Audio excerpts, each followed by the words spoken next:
बता दें कि हिंदुस्तान समेत पूरी दुनिया में फिलहाल एक ही खबर है, कोरोना। लेकिन मध्य प्रदेश में शिवराज कैबिनेट के तश्कील ने सियासी गलियारों में हलचल तेज कर दी है। खबर है कि राजभवन में आज दोपहर 12 बजे बीजेपी के 3 अरकान असेंबली और कमलनाथ सरकार में वजीर रहे 2 लीडर भी वजीर ओहदे का हलफ लेंगे। इस फेरिस्त में नरोत्तम मिश्रा, कमल पटेल और मीना सिंह का नाम शामिल है। वहीं सिंधिया खेमे से तुलसी सिलावट और गोविंद सिंह राजपूत वजीर ओहदे का हलफ लेंगे।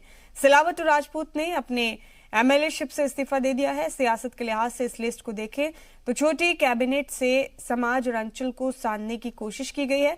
ब्राह्मण तबके को साधने के लिए ग्वालियर चंबल से आने वाले नरोत्तम मिश्रा को वजीर बनाया जाएगा। गोविंद सिंह राजपूत के जरिए बुंदेलखंड और ठाकुरों को साधने की कोशिश की गई है। वहीं मालवा इलाके से एससी कैटेगरी के बड़े चेहरे तुलसी सिलावट को कैबिनेट में एंट्री दी गई है।